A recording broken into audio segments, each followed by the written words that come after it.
Welcome to Fitila Podcast.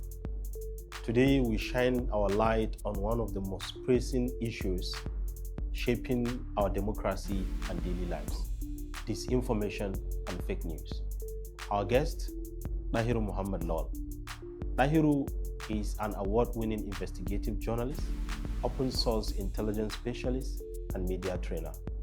He has tracked propaganda in conflict zones, exposed disinformation across West Africa, and authored the book 101 Fake News on NSAS.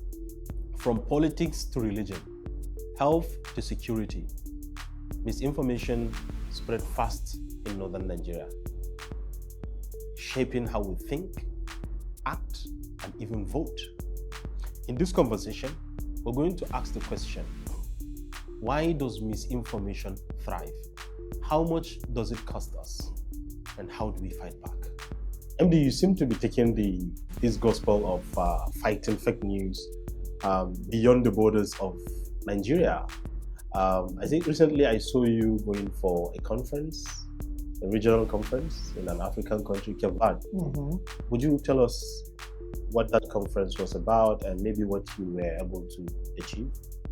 Yes, so I think when we talk about the broader context of disinformation, I think we are beginning to look at collapsed boundaries. Mm-hmm. It's no longer about local communities or national borders. It's now beginning to transcend region, continent, and even going global. Now, the disinformation as a tool for warfare in itself is beginning to become a global concern, and that is why you see countries like the United States, Russia, and even China engaging in some sort of Cold War, using information warfare as the major tactics. But when we come back home in West Africa specifically, we realize that in the past few years, or in recent years, there's been a shift in the dynamics of how we consume this information, or how this information is being propagated. Mm-hmm. And that has been influenced by two major factors, Okay. So to speak, by my own based on my own assessment. Okay. We have the political factor, Mm-hmm. which is the disruption of democratic governance in the Sahel countries like Niger, Mali, Burkina Faso, and the subsequent face-off between these countries and the economic community of West African states, leading to their pulling out of the ECOWAS and forming a Sahelian regional front, right? That is the political aspect. Okay. And there's also now the technological aspect, which is what I would like to call the democratization of artificial intelligence and deepfakes. As a result of that, these tools being handy and accessible, we are now beginning to contend with deepfakes. And deepfakes have this power and this capacity and this capability to even swing perception and opinion, and even destabilize more than what we have previously witnessed with tools like or techniques like Photoshop, fake images, and text.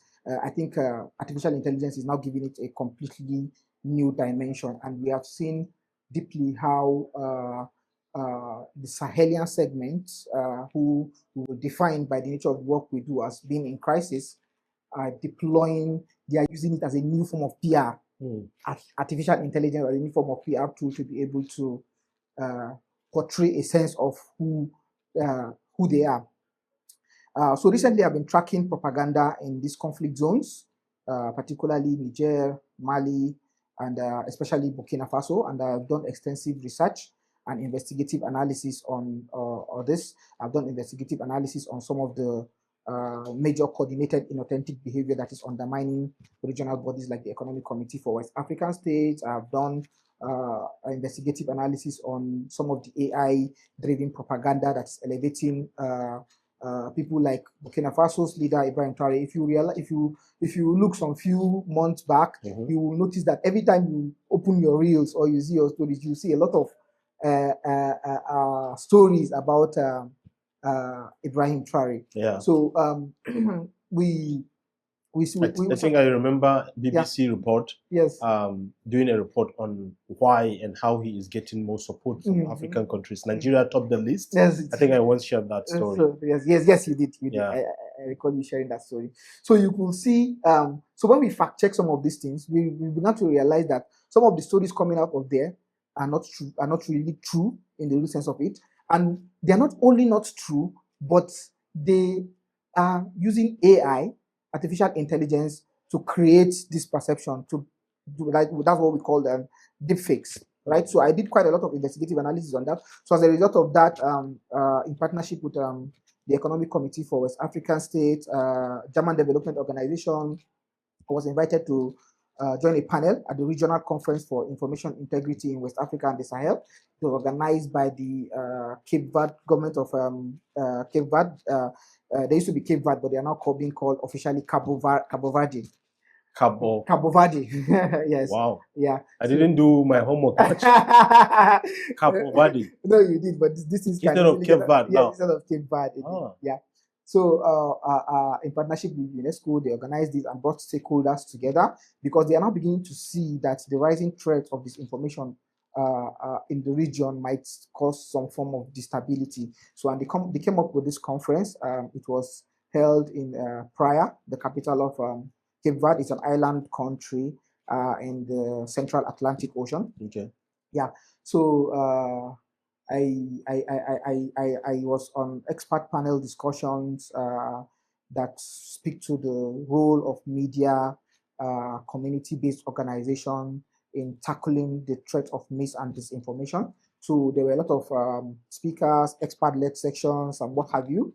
And at the end of the 3-day conference, we came up with what you call the regional policy for disarming disinformation in West Africa. Kind of framework. Yes, a kind of proposal. Framework. Yes, and this framework, yes, a framework is there. Yes, thank you so much for putting that into perfect context. It's a proposal of framework to governments, whether you are the president, ministers, DGs, policymakers, just name them, right?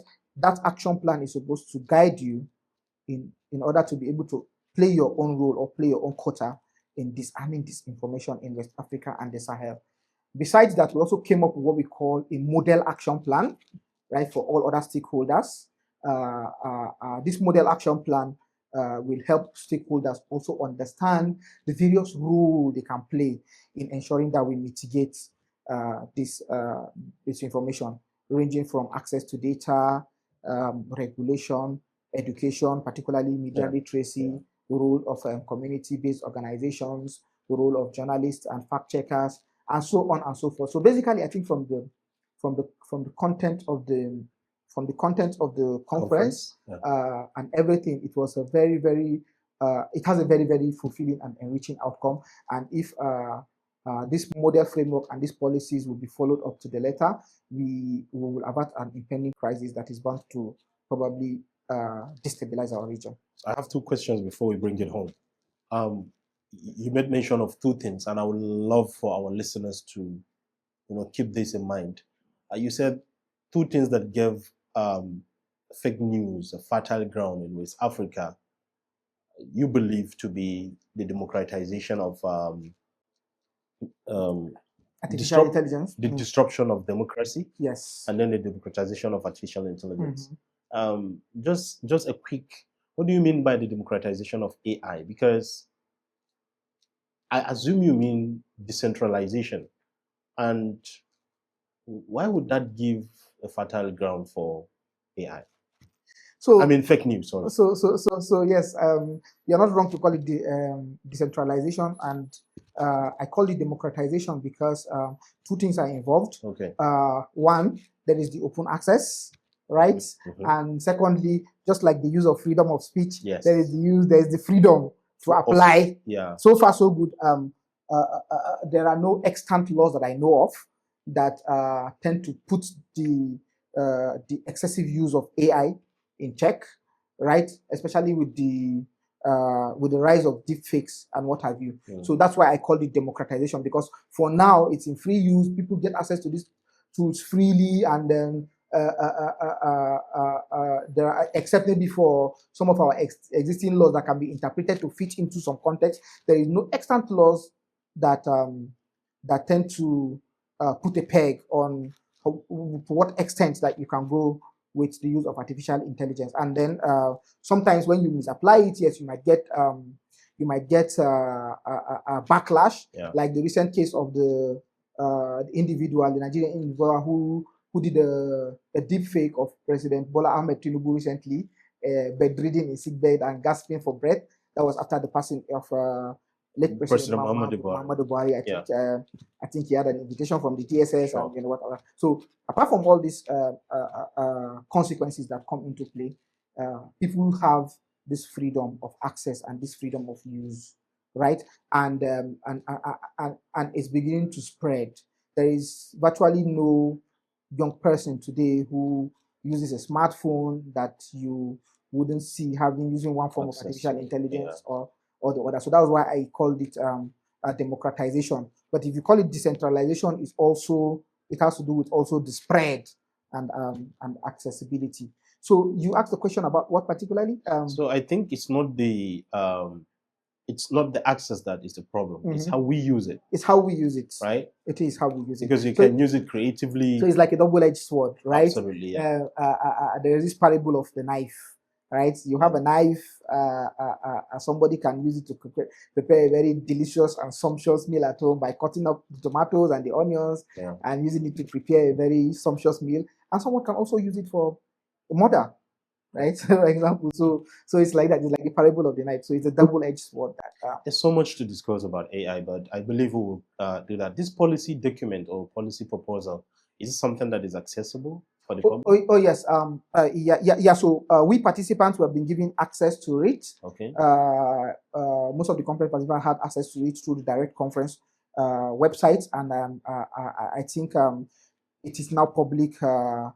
It is now public document because we are waiting because West Africa speaks apart from English, we have the francophone countries and the anglophone countries. We have the Portuguese and others. So they are translating it into 3 major languages. Okay. Right now is in English. So once they translate it into other language, I'm sure they will make a formal announcement as to the availability of this model document. But those of us that are participants of the conference, we have direct access to it, and we can easily share it with any stakeholder that is interested. I believe this is coming in at the right time because Nigeria recently gave the go-ahead to include AI studies in our curriculum. Mm. Yeah, so I think this is coming at the right time. Very, very right. Because I tracked the news about the development in our education sector, and I feel it's coming in the right time. And model action plans like this and policies like this will help in shaping this early media literacy knowledge or this early education as to the responsible and ethical application of artificial intelligence. Sure. All right, so let's bring it home. Why do you think fake news find the northern Nigerian landscape a fertile ground? So off the top of my head, and based on my experience, there are quite a number of reasons I can think of, and based on some of the work that we are doing, you realize that when you look at the general ecosystem of disinformation or information disorder in northern Nigeria, you will see that, or you will not fail to see that it borders around certain factors. Number 1, political factor. Number 2, economic factor. Number 3, ethnic factor. Mm-hmm. So I would even link up the ethno-religious together, like the ethnic and religious factor. Yeah. Then we also have other border areas like insecurity that have pervaded the northeast and some aspects of the northwest. And then we also have issues of health concerns and so on and so forth. So based on this, I think it is deeply entrenched in our culture, right? In our culture of trust, our culture of followership, our culture of acceptance, right? And all of these now found a fertile ground under the cloak of low digital literacy. let me try to see if I can be more explicit. Yes, please. When a scholar opens up his mic and climbs the pulpit, Yeah. right, and he speaks culturally, right, by the nature of people who we are, who accord respect to religious figures and whatever, we tend to accept and agree with whatever they say, hook, line, and sinker. You dare not even question it, right? The thought of even questioning it will not even cross your mind, right? Yeah. So when they do this, some of even the scholars sometimes open these pulpits, open this microphone on pulpits, and speak on contemporary issues with which they might not have researched or even have enough knowledge on it. And once he speaks on that, it becomes like an informal fatwa, and people tend to accept that. So you could see that our culture of followership, our culture of belief, our culture of respect, right, has been able to play a role here. When we look at the political dynamics, we have our sentimental attachment, we have our bias towards whatever political ideology we tend to want to lean towards, and whatever this political idol we worship in our mind says, it becomes nothing but the gospel truth. So because of that level of followership and all that, we tend to see people believing. Recently, something happened. Okay. The Kano State government said they are leading they are the leading state in WAEC. Yeah. Sorry, in NECO. I beg your pardon. Yes. And there was a fact check done by Premium Times, which came out to debunk that claim that says Kano State is not leading. Abia was. Yeah, Abia was leading, right? So the political followers of that ideology, right, without understanding what methodology or what data or what approach Premium Times used in debunking that, went to town and they began to cry foul and say Premium Times have been paid to do propaganda and so on and so forth, right? So for them, whatever that political leaning they are towards say is nothing but the gospel truth, and there's nothing you will say that will make them to come back to disbelieve it, right? But truly, this particular issue is very murky, right? I beg to crave your indulgence if you permit me. Yes. If you look at it from the perspective of the population, of the number of people that Kano State brought to register in the NECO examination, right? Vis-a-vis the population that actually passed the examination. They registered over 100,000, right? And they had a population of over 63. Sorry, I beg your pardon. Let me not quote wrong statistics, but I know they have a less than 50% population, right? Which borders around the region of between 49 to 50,000. Yeah, it's 63. It's something thousand. It's over 100 and something thousand that passed. I couldn't bring up the exact figures right now. So which amounts to 49% of the people.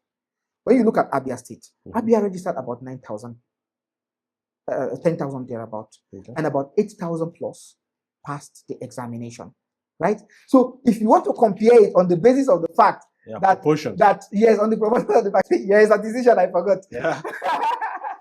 Right? On the number of people that they registered and passed the examination, Kano is leading because Kano have over 60,000. Abia State have about 8,000 or 9,000 thereabout. Kano have the most.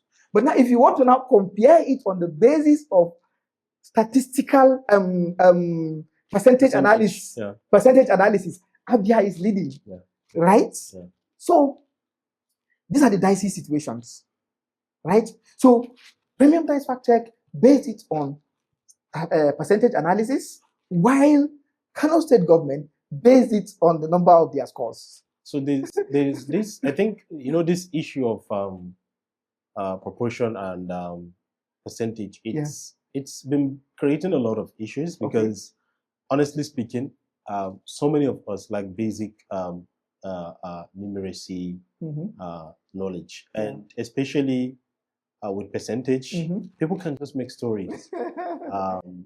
But coming back to fake news, Mhm. premium times, Yeah. someone made a comment that I saw. Mm-hmm. He said, so it is now that premium times, you want to bring your fact-checking lens into matters on Kano issue. Mm-hmm. After all, a few weeks ago or a week ago, Uh-huh. the Northern Nigerian press singer Rararara Yes. was said to have been awarded, a doctorate degree. Mm-hmm. The university, the so-called university, debunked that information. Mm-hmm. But Premium Times still, someone said, went ahead to publish the story, claiming it to be genuine, a day after the debunkment of that story. Yeah.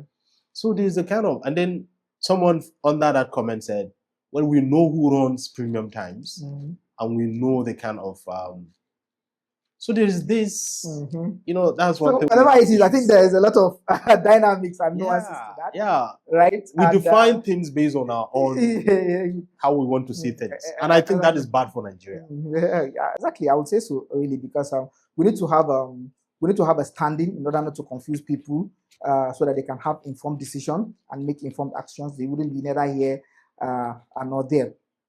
Right? But I think that's by the way. We're trying to look at the things that drives misinformation in northern Nigeria. I just had to digress a bit to absolutely. And I like the way you break about religion, how it plays out in religion, a bit about that, exactly. and politics. Yeah, I like that. So it seems like it has to do with our own personal belief and how we want things to be. Thank you so much. I think you've summarized it best. How we really want things to be, and our personal belief, how we want things to be, and now in conjunction with low digital literacy, right? People, for example, cannot differentiate between news and what is an opinion article. They cannot differentiate between what an opinion article is. I wouldn't say generally people, but like most people, they cannot differentiate between a news report and a featured or extended special report, for example, right? Not to talk of something that is being put out in a satirical way sometimes, or just to catch crews, as the Gen Zs usually say, right? Or some form of commentaries that lack maybe a credible source, a credible context, and so on and so forth. That critical thinking ability to be able to, on the surface, question digital products that you consume, right? I'll give you a clear example. Recently as well, President Bola Ahmed Tinubu announced the son of a former military head of state. He announced his appointment into IBB? Yes, Muhammad Babangida. He announced his appointment into the Bank of Agriculture, right? If yes. I'm correct. So there was silence for some, I think, a day or two thereabout, right? There was no official statement from the president. him. They announced it, but there was no moves from the side of Muhammad Babangida to show that he's inching towards accepting the appointment, and that's vacuum, and that's what misinformation like sometimes. When there is a vacuum, a window, yes, when there's a window, you understand, information comes in and thrives. That is why any good strategic communicator will tell you that as a strategic communicator, in communication, we have what you call the agenda setting theory. Okay. Right? So any good strategic communicator or public relations person should set the agenda for the journalists. If you do not set the agenda for the journalists will set the agenda for you. And if the journalist set the agenda for you, you set it with his own story. And you are going to be in soup. It will be hard for you to manage. Yeah, exactly. It will be hard for you to manage, and so on and so forth, right? So there was that vacuum at that particular time, and suddenly a letter emerged that Muhammad Babangida has declined to accept the offer of the president. The letter from who? It just showed up on social media, right? So I remember I was driving with my editor, and then he just quickly drew my attention. Woo! Breaking news: Muhammad Babangida has declined his attention. I quickly went on social media, and I saw it was just flying around. Everybody was just sharing and posting, and all that. So I was like, so the first thing that crossed my mind, right, was like, did the presidency announce that they were going to decide to appoint Mohammed Babangida without actually consulting him and securing his consent before announcing? Right? That is one. Secondly, where is this document coming from? If Mohammed Babangida did not send this document as a press release to legacy media organization, then obviously he has an established spokesperson that would have released that message on his behalf. I searched the social media, I couldn't find any of that. Meanwhile, legacy media organizations like Leadership are already reporting the story. Right? And I said, and even if that is the case, something must have transpired, and it is not Mohammed Babangida that released it. It is not the presidency that released it officially. Somebody must have leaked it from the presidency, even if that letter is authentic. That was my first reaction to the letter. So I was like, please send me the document. Let me see. He now sent it to me. So immediately I took a glance at it. The first thing I saw was reappointment of. You understand? So that was a rejoinder. Yes. Right? So one thing with fake news, there is bound to be one error or the other. Okay. One way or the other, if you pay close attention, you will tend to spot it. Somebody would say that means reply, not rejoinder. Well, I think it's subjective, right? But in terms of so you were telling me how you come about. Yeah. Keep going. So when I saw the I was like, no. Was there a correspondence between them, and now he's writing a rejoinder? Did he write an initial letter before he now writes a rejoinder to this? That was the number one red flag I saw on the letter. So secondly, that's where digital literacy kicks in sometimes. When I zoomed the letter, I could saw some faint, because I was not with my laptop. Obviously, we have a tool that we usually use to do forensic analysis and all that, right? But from my own digital lens, right, I zoomed and I saw what I thought were traces of overlap of text, right, and some form of digital manipulation. I told my editor, no, we are not running this story. This is 70% or 75% not true. Let's hold on and let's look for a source to confirm this story. I'm like, okay, fine. In less than 5 minutes after I officially told my editor that story was not true, they came out to debunk the story. Interesting. Meanwhile, other legacy media have already. So the IBB's son came out to debunk. Yes. He came out to debunk it and said that's not him, and he actually accepted the appointment, and he thanked President Bola Ahmed Tinubu for giving him that appointment. All right. Enough. Already the story has traveled. Yeah. So thank you very much. So, I think there was a question I wanted to ask, and this gives us a very good start. Mm-hmm. I want our viewers, our listeners, who are not journalists, they have never been in a class to be taught about fact check, but they use social media. They use WhatsApp, Facebook, etc., which are mediums where fake news flies. I want us to take us, briefly but precisely. Please assume you're talking to a 7-year-old kid here in front of you. I want you to take us through steps we can take as a social media user. Take me, Ms. Baho, as a social media user. I use Facebook frequently. What steps can I take to verify an information just like the one you just shared? Okay, so misinformation and disinformation comes in various shades. Would you tell us what is the difference between misinformation and disinformation? So misinformation is an information that I just come across. Okay. Its origin is not true, but I don't even know that it's not true, and I decide to share it, right? Simply because I want to amplify, or I want my network to know that I am the source of this story and all that, right? So I just share without any, and this is not true. Yet you want to push the story, and sometimes you twist it, or you even take the context out of it, right? And then you push it out, or you even get some influencers and followers to even share and amplify and what have you. That is disinformation. So misinformation, you don't even know, but you're sharing it. But all of the two are not true. Yes, all of the two are not true. Miss, Yes. I don't know it's not true. Yes. This, Yes. I know it's true. But I still want to share it. But I still want to share it. Yes. Then we also have what you call malinformation. Malinformation. Yes. M-A-L. Yes. Okay. So malinformation, you have a story, right? And the story is even true. But then it is when you report this story, it might turn out to be blackmail to the subject. In fact, like you share it maliciously, like you want to harm. Like you share it with the intention of wanting to. It is true, right? But you just want to share it because you want to harm. There's a very prominent example that happened recently. What is that? But I for the sensitivity of the case, can you give us another? I think your pardon. Okay, not that one. Can you give us another one? I can't think of anything off the top of my head. No problem. Please, I beg you to just. Let's go into that question of explaining the steps to a 7-year-old. Yeah. So I don't know because I'm not a child psychologist, so I will just try to. You are a teacher, broadly speaking, right? No problem.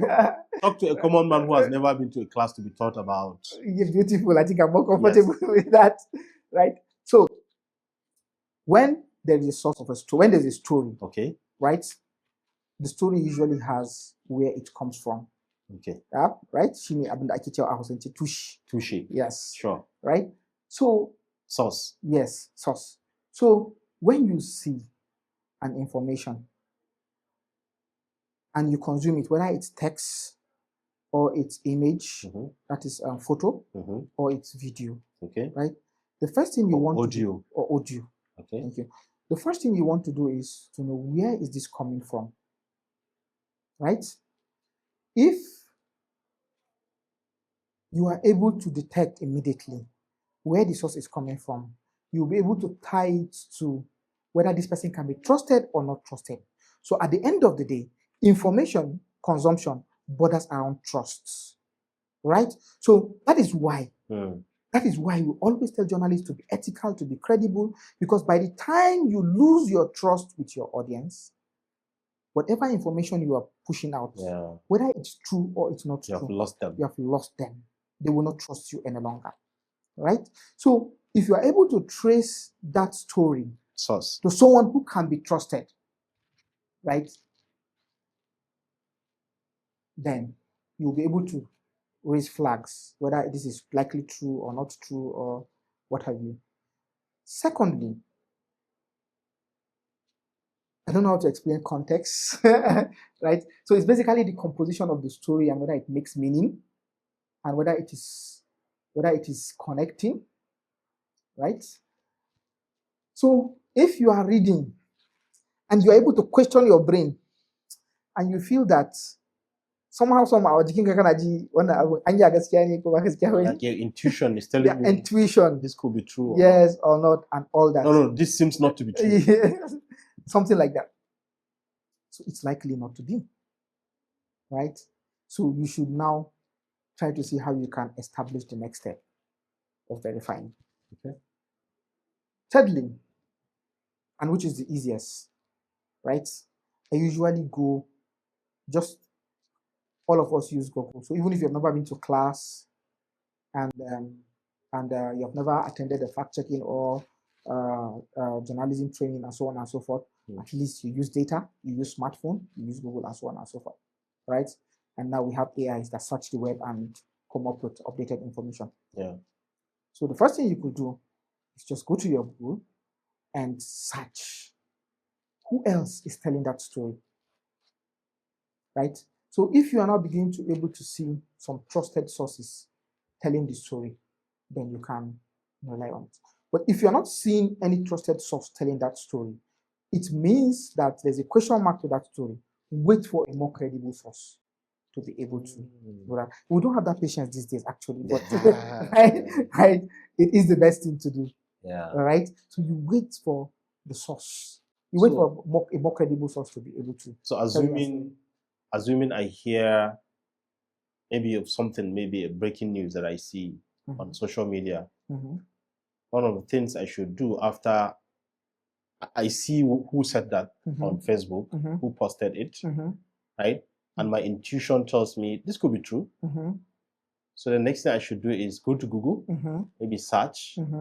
For instance, IBB Son rejected offer from presidency. Yes. Just search something like related to that, and then see what the search gives me. Yes. If maybe Punch, Daily Trust is talking about it, then something is happening. Exactly. If it's only my search that appears, yes, then there's something fishy. There's something fishy. All yes. right. So another simpler way again Okay. is the use of AI, right?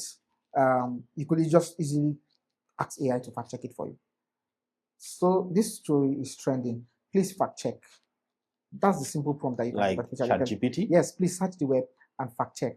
You use ChatGPT, you could use Gemini, Perplexity, and so on and so forth. I think I mostly use ChatGPT. ChatGPT.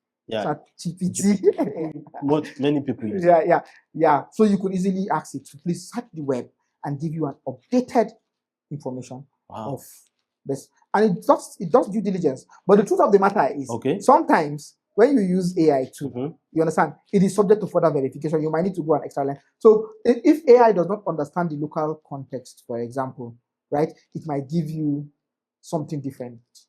And if you run to town with it, it might not be the original thing. So that is why whenever you are using, if you have to use artificial intelligence, you take it with a pinch of salt as well, or try to see that you take further steps to clarify or verify the information. I forgot, I gave ChatGPT a query recently, or was it? Okay, I think I saw it on X. I think it has to do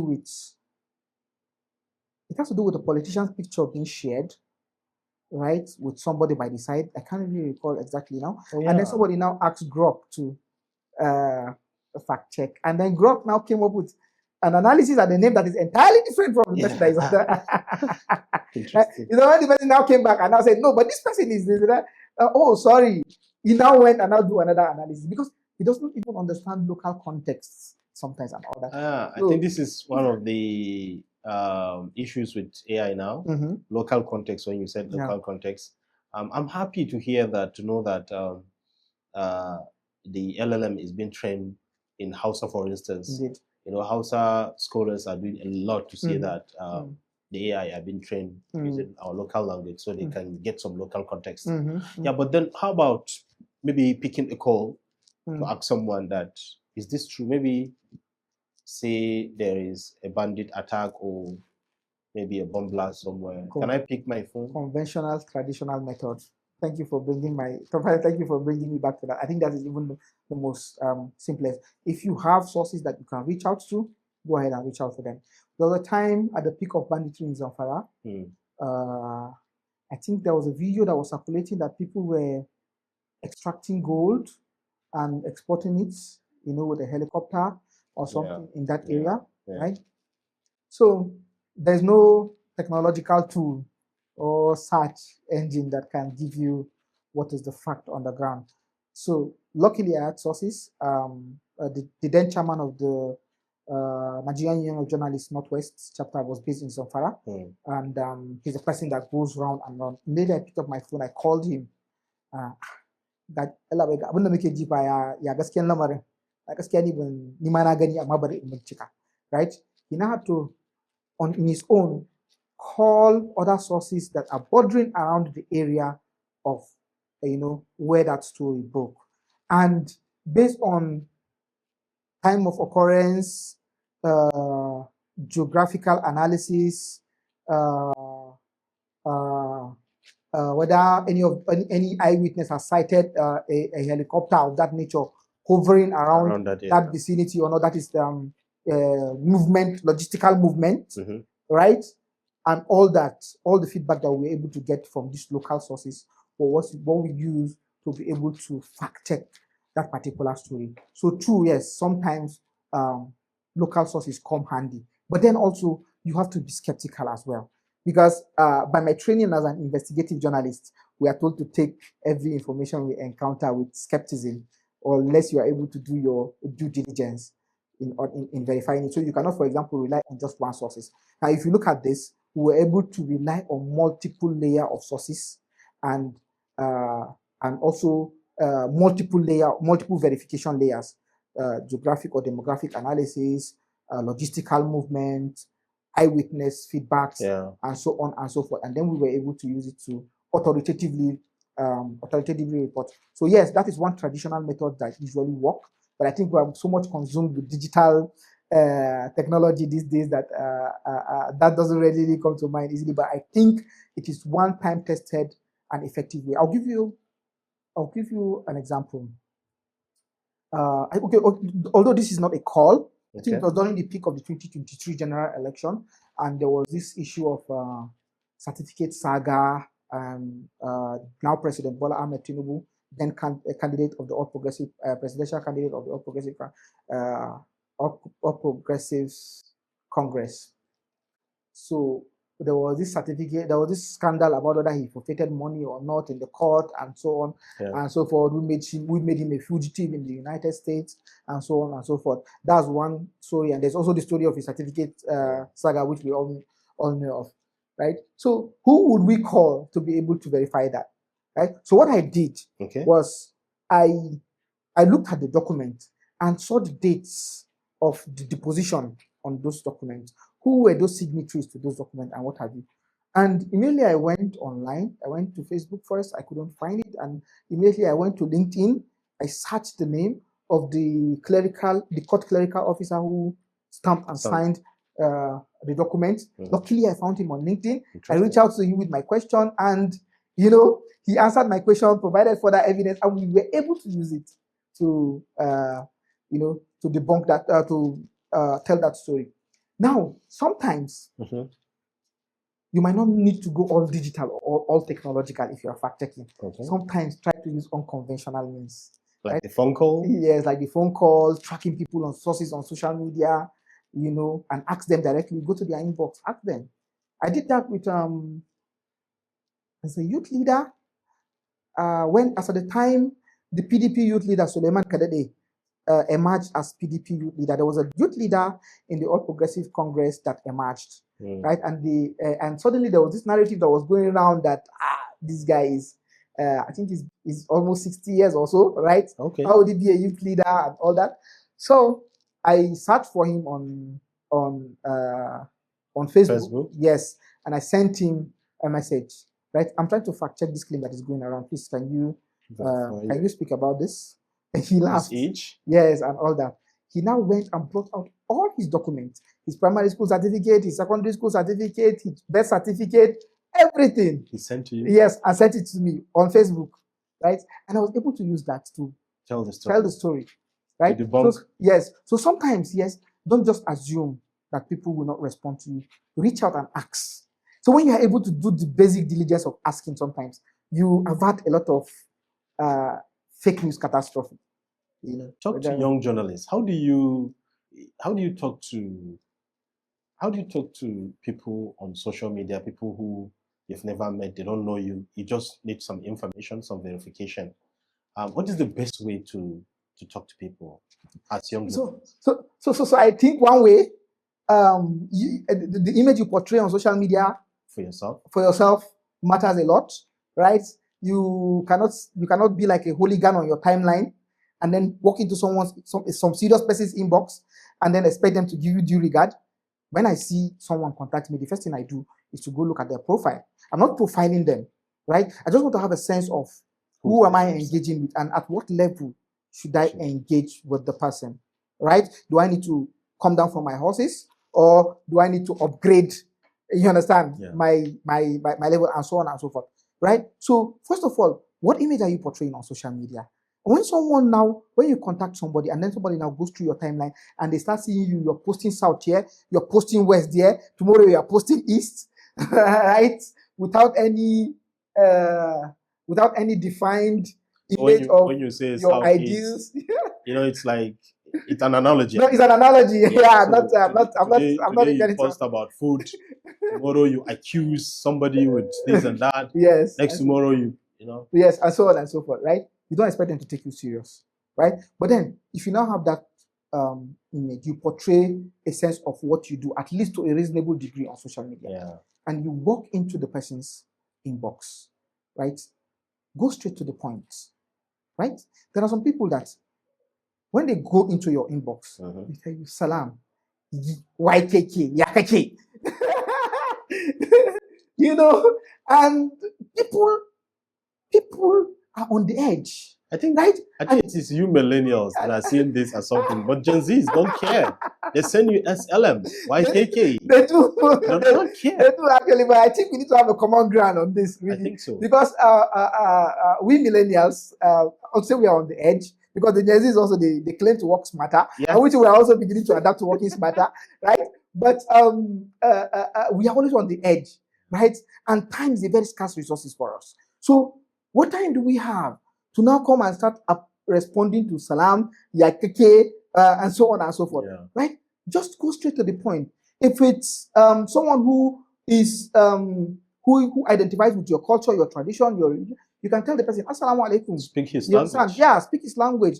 I just came across ABCD, and I wanted to do a story around it, and I thought you could provide a bit more clarification. If it's a document you want, if it's comment you want, if it's whatever you want, go straight to the point and tell the So person. I shouldn't say salam and wait for him to respond. Don't say salam and wait for him to respond, right? If the person is Bature, like also I'm speaking in terms of analogy, like our brothers from the south who don't maybe speak Hausa or whatever, you're speaking English to the person directly.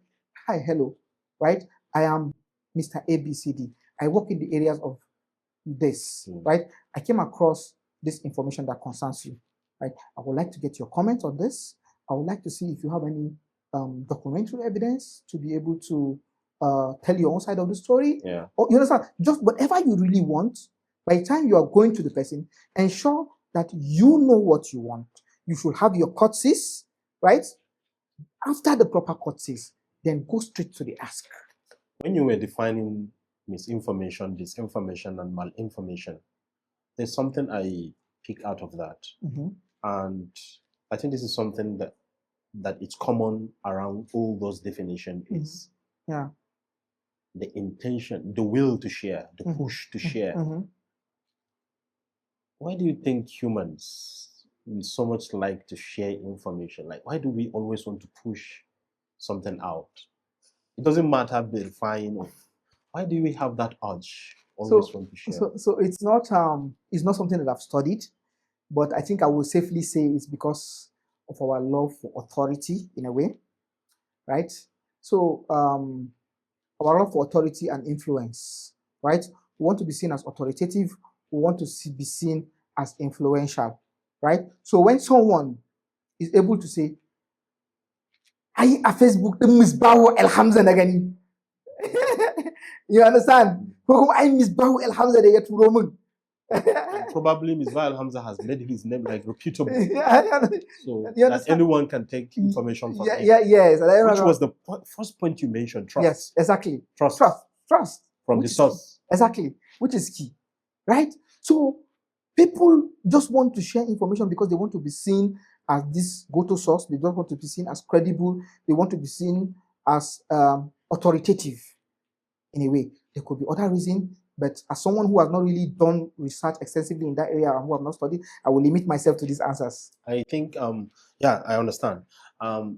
When we get used to things, right? It doesn't matter whether somebody made a mistake once, but if Muhammad Dahiru made a mistake once, we humans have this habit of not wanting to forgive or believe you further. For instance, forgive me, BBC. We used to, when we were growing up, when somebody brings a story to Teburi Meshai, Ainakaji, BBC Niskapada, and that's the end of it. That's the end of it. Exactly. But there was a time when it comes to the stage where when you say you hear things on BBC, people will be like, Aikaji, Aikaji. Of course. Right? You see, it has gotten so bad, right? I was made to understand that there was a time in this country where newspaper reports can be tendered as evidence in a competent court of law. Yes. Right? We used to live that time. Yeah. So, but now, what changed? The same things we are grappling with: lack of trust, eroded trust. All right. 2 years ago, I was in your office in Abuja, and he gave me this book. Thank you very much. I took my time to go through it, even as a then. because that was a few years after what happened. The book is titled 101 Fake News on NSAS. True. You did remarkable work there. Thank you so much. I'm humbled.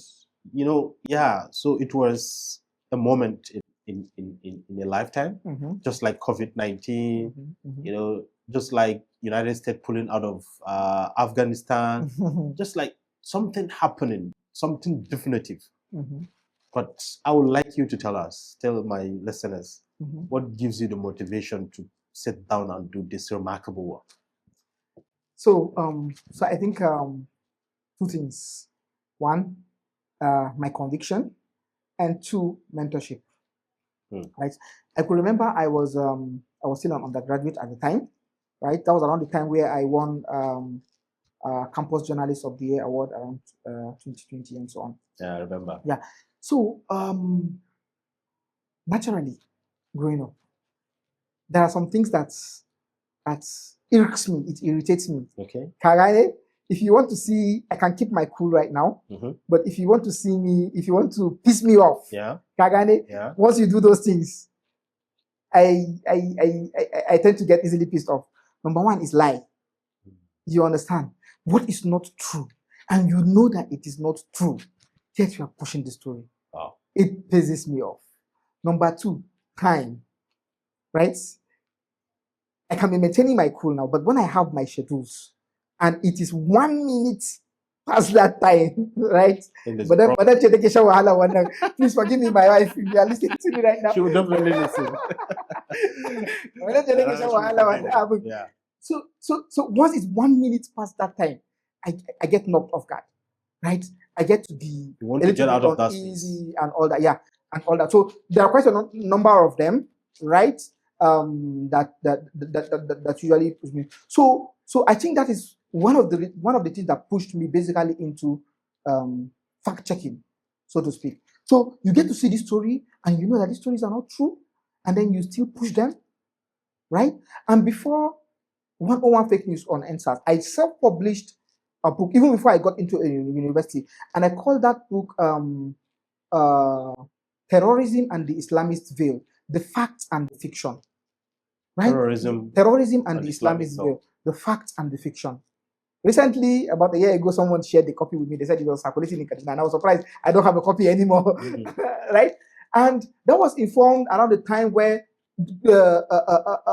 Islam is being portrayed globally as this terrorist organization, and we have a lot of misleading narratives in global media about what Islam is and what Islam is not, right? So I wrote that book to debunk, using concrete Islamic verses, hadiths, and scholarly commentaries, and so on and so forth, to set some of the records straight.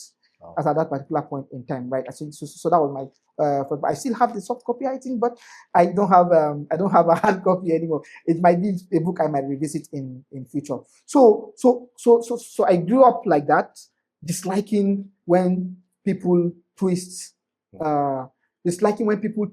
facts for their own selfish interests. So we got this. We got into this NSAS, and suddenly NSAS was a movement for change. As young people, we love movements for change, right? Because when something is not going on right, it has to be corrected. Sure. Right? Because at the end of the day, it is the teeming population that will be at the receiving end. Yeah. So whenever there is a movement for change, we have to all put our hands on deck to be able to ensure that that change happens. Okay. So we're excited about NSAS. Wow. Because I've been hearing notorious stories, right? I think the dominant story as at that particular point in time is that Northern Nigeria, we don't have the NSAS problem, right? But Southern Nigeria, whenever they see a boy with a laptop or a Lexus, they say he's a Yahoo boy, and then they swoop in on him, they extort him, they brutalize him, Who are they? and so on and so forth. That is the Special Anti-Robbery Squad, as they were then known in the Nigerian police, a unit in the Nigerian police force. So I've read a lot of stories because I had some of my contact in my Twitter, my then Twitter account that has been suspended by, I don't know what I did. Right? So I had people like Omojua, who was publishing my article back then, right?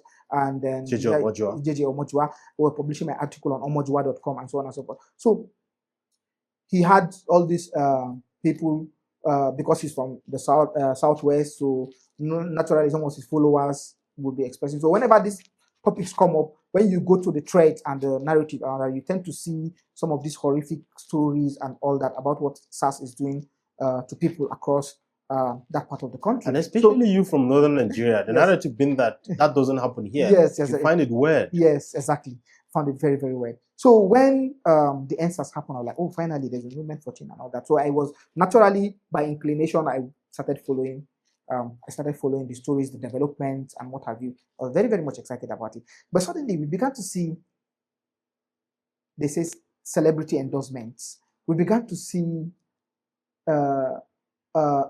fake videos. We began to see images of people who were acting drama being used to represent what is not happening, and so on and so forth. Right? In fact, it's so terrible that the main story that sparked, you must have seen it in that book, the main story that sparked the NSAS protest itself was a fake news. It has to do with a boy in Delta, and they said it was the special anti-robbery squad that were brutalizing the boy. There was a video of that. Yes, there was grievances that have built up in the past, so people were naturally with this anger that have swelled in them. So that was the breaking point. And because the story went out that it was SARS that were brutalizing this boy, then it sparked the protests, right? But fact-checking and investigating, we discovered that it was not even SARS. Yes, the incident happened, but it was not SARS that were brutalizing the boy. It was a local vigilante in Delta State. But because SARS, people have this negative... Yes, and they were told that it was SARS. So before you could fact-check and say, oh no, nobody SARS do this one, oh. We don't say SARS get problem, but nobody then do this one, right? There's this impact. Yeah. So I was seeing them, and at that particular point in time, I was not really grounded. So, but I had Alhaji Usho was my mentor, and I didn't know he was seeing the same thing and he was thinking the same thing. And suddenly, I got a call. I remember I went for my friend's wedding in Lori, and then I was coming back, and I got his call. Immediately, I got his call. He said, Dahiru, can I be one of I can't want to answer. So we had the conversation. Okay, so why don't you fact check? So that's where mentorship comes in, right? I was seeing these things, right? But I knew that I don't like what I'm seeing in terms of the false news, the false stories that are coming out of it, right? But because I didn't have the mentorship, I didn't know what step to take. But then my mentor just gave me a clear roadmap, like, work on this, right? And then we started doing it one after the other, right? We track, we monitor the situation. Whenever there's a fake news, we do the story, we debunk, right? And so on and so forth. If it's true, we say it's true. If it's false, we say it's false. And this, don't say it's just the protesters. Even state actors, we debunked a lot of protester-led narrative, and we debunked a lot of state actor-led narrative, and so on and so forth, right? So as we were doing it, we're now saying that, right? Why don't we compile it into a book? And that is what gave birth to this 101 Fake News on NSAS, which is a compilation of major... and I think you did a great work for Nigerian history, because we will always remember this. When you the way you open the book, 20 years, it takes just one day for truth to catch up with it and liberate people from the darkness and ignorance imposed by the lie. In this era of Google, fact checks, reverse image search, and all that, no one needs to wait for falsehood to travel 20 years anymore. If lies can be detected on the spot and exposed immediately, why wait for 20 years and allow it to do maximum damage to humanity? Here you talks about time as well, which was one of the things you said you're so conscious about, and what pushed you to do that. So you think the window, going back to the initial story that led to NSAS, maybe had SARS were proactive to debunk the fact that they were not the one that did what those Vanguard did to that boy, maybe that would have dosed down the tension a bit. Yes, technically speaking, it might have dosed down the tension a bit. So there was that window and that vacuum, and then the panic, the fear, the sentiment drummed up, and then everywhere caught fire. So technically speaking, you could say that could have doused it a bit. But also, when you look at it also from the human angle point of view, you might not really be able to predict what will happen. But when you look at it from a technical point of view, you can say with some level of certainty that it would have been able to. Because what is the basis eventually? Maybe they would have waited for a real answers episode to happen before that spark. And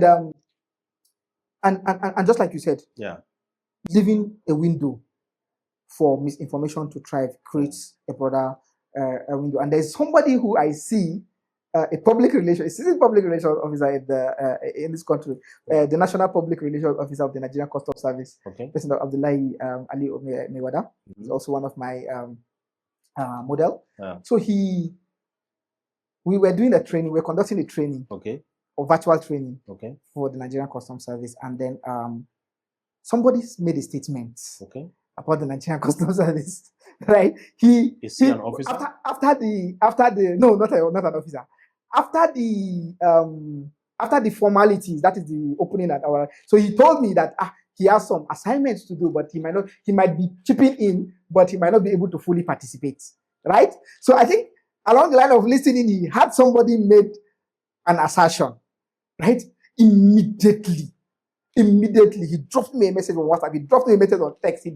He called me, said, I want to speak. I want to address what that person said, right? He didn't allow it to leave that place. So imagine if he had allowed it to leave that place, the narrative would have continued spreading, and then it wouldn't have been debunked. The same thing happened during the recently concluded 2025 Nigerian Customs Service workshop in the UK, right? Somebody was talking about the crisis communication plans of I think it was a professor or a doctor of the Nigerian Customs Service. And he alluded to what he thinks is the fact. He feels there was no crisis communication plan in place and what have you, right? There and then, when I stood up, right, the anchor was refusing to give him the chance to talk, but he insisted on speaking. And he ensured that he debunked it and called some of his zonal officers to say what they know about that particular thing. You see that he debunked it, because there we had teachers, we had experts, we had professionals, we had students, we had diverse mix of people. There are journalists there, they might likely put that right, and so on and so forth, right? Diverse mix of people. So as a PR professional, yes, what is the length that you think if an information surfaces, what is the length that we should allow it thrive? Maybe how long shouldn't we? This is the best way to put the question. How long shouldn't we allow that thrive as a company, as an individual, as a religious body, institution? How fast should we respond? So I think speed is everything, right? In strategic communication, there are times when silence is the best answer, right? But when it comes to a damaging misinformation or disinformation, right, you have to respond, right? When you have to respond immediately. You are able to know that this is what is happening. There is no time frame that for me, there's no time frame that I will peg, because every second that you live is unattended to. It is already traveling farther than you think. I see a lot of ethno-religious fake news flying in this book, which was one thing you touched about earlier. There were reports that you fact-checked of, say, in River State, Northerners were butchered, and there was also a story you fact-checked to be false in Sabangari in Kano State, that Igbos were attacked. And, what were the atmosphere like at that time? So you see, that is one of the dangers of fake news, right? I usually tell people, apart from the fact that the most potent danger of fake news, right, is the fact that it erodes our critical thinking, right? And it is not new. Over the years, if you read books like The Origin of Totalitarianism by Hannah Arendt, you will see how people like Adolf Hitler, weaponized fake news to be able to triumph in his crusade, so to speak, right? So it's a weapon that has continuously been used. And what it does is that it erodes your critical thinking and your consciousness. If I say this cup, okay, we have, this is brown. Is it brown? Right? I want to believe so. Okay, you want to believe so. If you tell me this cup is brown, right? And I insist that it is not brown, it is, let's say, gold color. If you insist that it is brown, right, and you shut up, and I keep on insisting that it is gold color, and I continue to insist, over time, it is bound to shake your belief. And you will now begin to ask yourself, in your eyes, you start looking as if something has changed. Yeah. Right? That is what something like it. That's how human brain. You have your sound mind, you think critically, but over time you are consuming fake news. It erodes your critical thinking. And when you see a misinformation, you don't have that critical mind to pause and ask questions before you act. Right? Your critical thinking is gone. And when your critical thinking is gone, right, there's this saying that media communication on media shapes the mind, right? The mind shapes the character, and the character in turn shapes our action. So if our information is, if our critical thinking and our mind is eroded, and we are consuming an ethno-religious based fake news, they are attacking my people in Port Harcourt without pausing to ask or question or verify. What comes to my mind? Reprisal. I want to pick up arms too and go and retaliate. Right?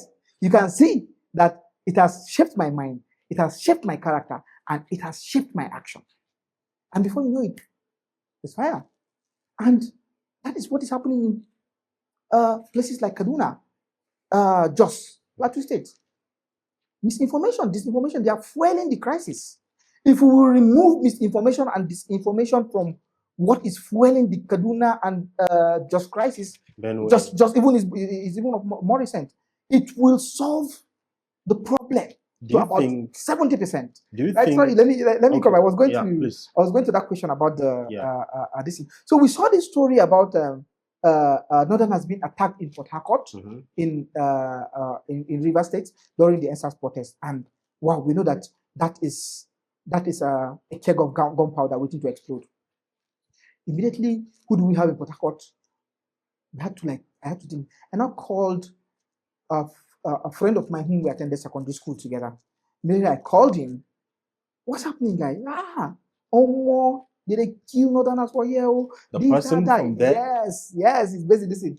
Not knowing that he also was in Port Harcourt, but he was consuming information from social media as well. It's just like something is happening around this area that we are in now, but you didn't see, and somebody can call you Aidama Anakeche. You understand? You should know. You should be an authority in that information, and then you didn't see, but then you are giving testimony to it because yes, the urge to have influence, power that you mentioned. God bless you. And he was like, oh, fine. I was going to report it, but something said, dig more. Yeah. So I knew some journalists from Rivers that were worked with and all that. Like, please link me up with some of your people in Rivers State. Those people in turn linked me up with some Northerners in Rivers State. So I was able to create a chain and do and establish various layers of verification. And I discovered that was not the case. It was the Northerners that told you it's a lie. You understand? I'll tell you, it was Yeah, that's what the fact check says. In fact, I have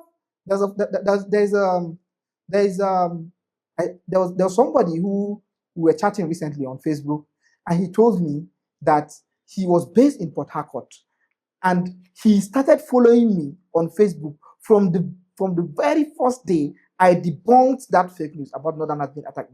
He said because they were there, and if that thing has escalated, they would have been at the receiving end. Absolutely. I didn't know how much I saved them. In Kano, exactly. In Kano, what you reported was remarkable because the claim was that Igbos were being attacked because they were protesting in Sabangal. But your fact check said something interesting. The leadership of the Igbo community debunked that and said they even apologized Yes. on how the youth Yes. approached the protests. Mm-hmm. Exactly. That was so remarkable. that's another side of this story that I didn't even really pay attention to. So you never can tell when you do these debunks sometimes whose life you are touching, Yeah. right? What you are saving, Yeah. right? So these are some of the things and the dynamics. I think you didn't checkmate just happenings in communities. You checkmate influencers. There was a report that a claim that you also fact check Reno Omokri sharing a woman in London holding a phone with who she claimed to be her son. Yes. You found out to be she is an aunt, not his mother. Indeed. Yeah, right. Right. That he was being shot. A lot of things like that. So even influencers can be, trolling this kind of stories. There was recently, before we go out of this, Sheikh Ahmad Gumi. I saw a video that he shared. Some people receiving ammunition from. In the video, there were white people who landed in a helicopter, and he shared it on his Facebook, saying, "Ande Jukunya."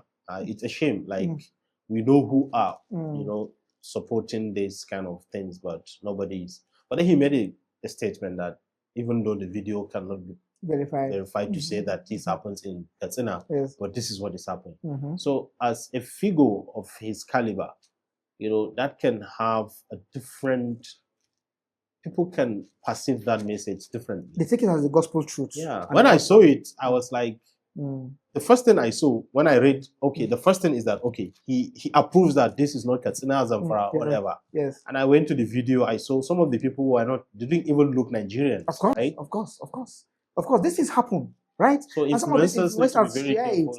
And I think there need to be more, we need to check influencers the more because they have this following and people who believe in them. And then they also need to practice some sense of responsibility in information dissemination, right? But then why it is irresponsible? Shogumi is a learned person. Yes, he is. Let's just make that clear. Yes. But we all have our own biases. Yes, indeed. As humans. Yes, indeed. But I am happy to see that we're now coming back to the solution part of it, which is the last segment of this podcast. Recently, I don't know whether you were involved in that, but I saw imams in Kano gathered together to be taught on fact-checking informations. I was like, wow, this is very interesting. I was happy to see that actually. And I think this is the way to go. Like our imams, our scholars should be open to be taught about something they are not learned about, right? What do you say to that? So they have to be upgrading their knowledge with contemporary issues and contemporary happening. We had journalistic-based fact checks, right? But with the implosion of misinformation, now we can no longer afford to rely only on journalistic-based fact checks any longer, right? We now need to bring in other key players and stakeholders.